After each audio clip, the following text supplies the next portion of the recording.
guys, welcome back to the Coffin Hero Show. Actually able to be back on the air this week after a brief interruption last week. Our delivery was so late last week, it didn't arrive until around 4 o'clock on the Tuesday.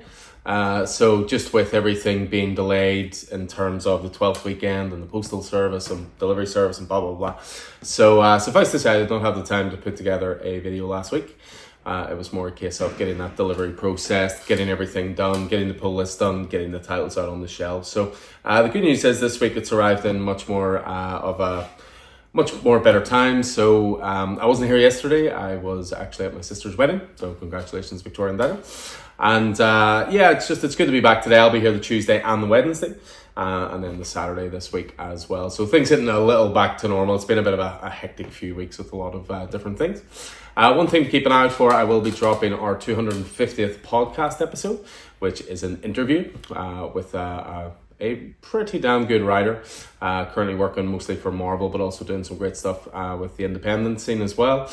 And it's a good long 2-hour conversation, so plenty to chew on there. So keep an eye out for that. That'll be dropping sometime today as well. But yeah, I'm going to focus on what's new in this week in terms of graphic novels. What I've done as well is I've set this up in a way where the new releases are behind me.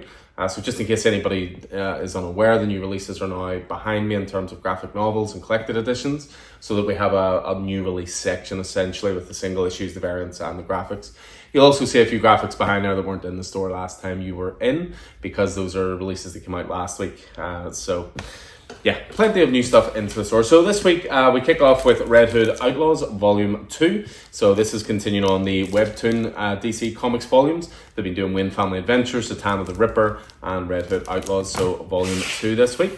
Back in stock is the DC Compact Edition for All-Star Superman. Grant Morrison, Frank Quitely, quite simply one of the best Superman stories of all time.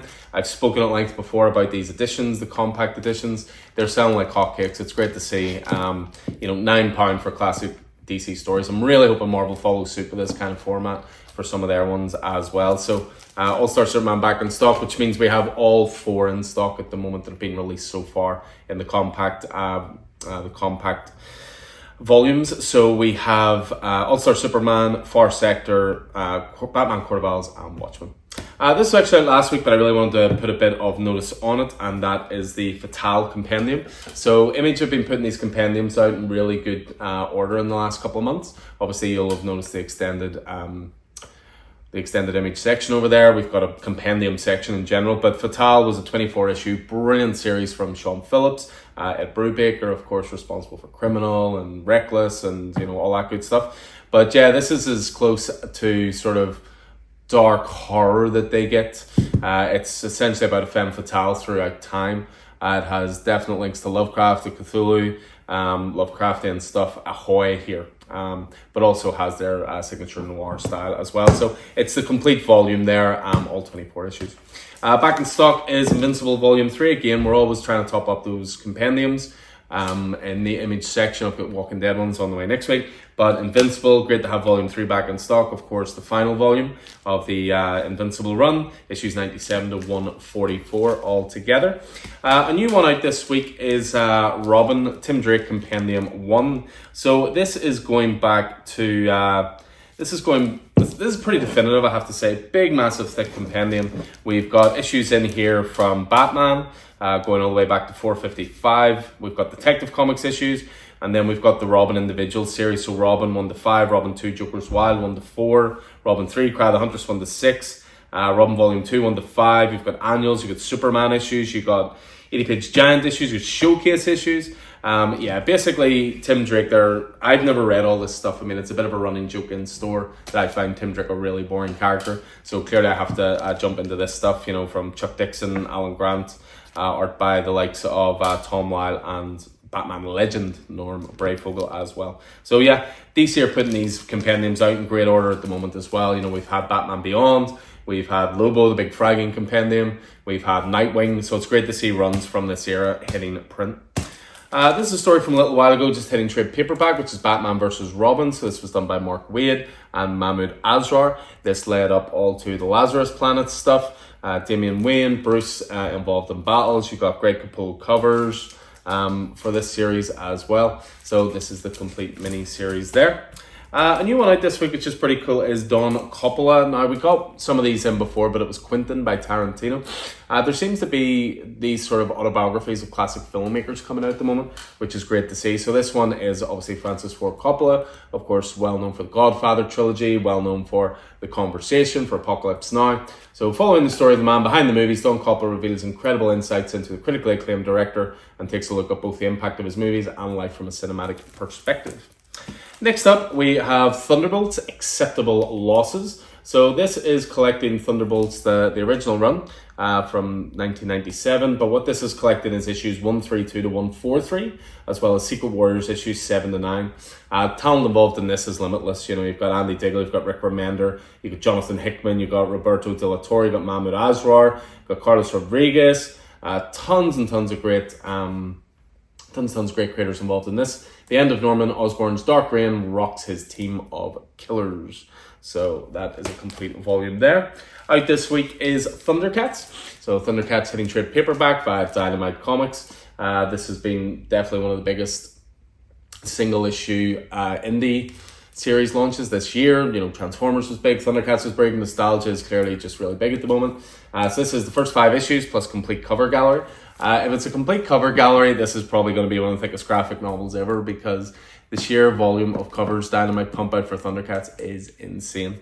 So all contained in there. And then next up we have Poison Ivy. This is volume 2 hitting trade paperback. It's been coming out in hardcovers up until now. G. Willow Wilson continuing to work on this with Marcio Takara on art. And this collects issues 7 to 12. Next up, we have The Blizzard. So this is part of the Tales of the Unnamed universe. So that's the likes of Geiger and Redcoat and so on and so forth. And what this was it was individual chapters that were done in Image's 30th anniversary celebration year-long event. So there was a new issue each month. It was anthology. And there would be 12 parts to this story, but now it's all collected in one. So it's Jeff Johns writing, Andrea Muti on art. I'm going to be digging into that myself. Back in stock as well is 20th Century Men from Image Comics. So Dennis Camp, who of course is working so brilliantly on the Ultimates so far for Marvel Comics, on this one, along with Stepan Morian on art. Heard nothing but amazing things about this. Do have a copy for myself, just have not tucked into it just yet. Next up, we have Dune, the graphic novel, book 3, The Prophet. So we've been getting these in as well, these adaptations of some of the books, adapted by Brian Herbert and Kevin J. Anderson, with art by Raoul Allen and Patricia Martin. So all together, volume 3 there. Again, this is one I got in last week, but I wanted to bring a bit of attention to it because it's Daniel Warren Johnson, and of course we want to bring attention to Daniel Warren Johnson. Space Mullet, a graphic novel written and drawn by Daniel Warren Johnson. Ex-Space Marine Jonah and his co-pilot Alpheus rove the galaxy just trying to get by. Drawn into one crazy adventure after another, they forge a crew of misfits into a family that must face the darkest parts of the universe together. Space Mullet is a richly detailed, accessible sci-fi world with heartfelt characters and an unforgettable story. Yes, please. Again, that is on my reading pile at the moment. Some big volumes in this week, and they are fantastic to say the least. So we have Daredevil by Chip Zdarsky and Marco Checchetto. So this is the kickoff for Chip Zdarsky's excellent Daredevil run. This collects issues 1 to 30 and the annual number 1. This Daredevil run kicked off back in 2019. Really can't recommend it enough. Some great fill-in artists on this as well. Jorge Fornes, Mike Hawthorne, for example.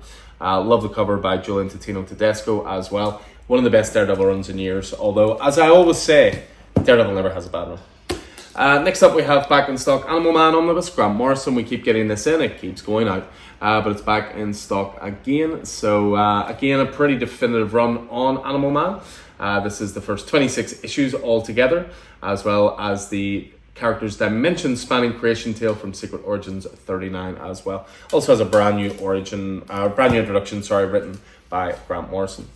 Definitely one of the most anticipated this week, and just look at it, it is glorious. Supergirl, Woman of Tomorrow, the deluxe edition. Quite simply, one of the best comics of the last decade. There's a reason this is being adapted into the new DCU. This is phenomenal.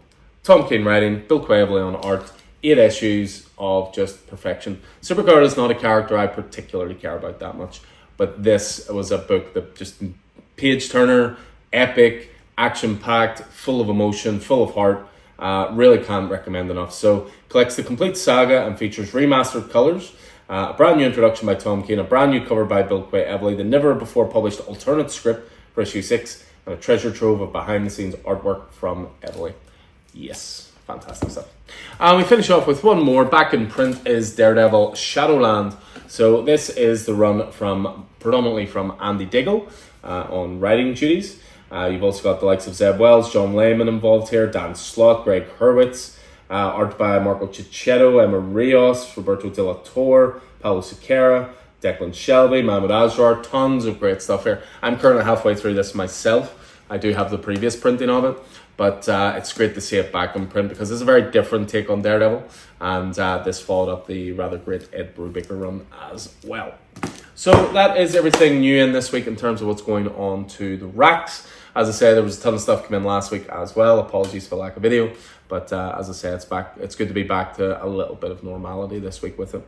So as ever, these will be on the racks from this coming Wednesday, New Comic Book Day. And again, you will get to see my lovely face on Wednesday as I will be here.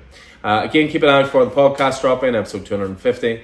And outside of that, I hope you enjoyed this. Hope it proved useful for you. And I'll see you in the store in the coming days. So until then, take it easy.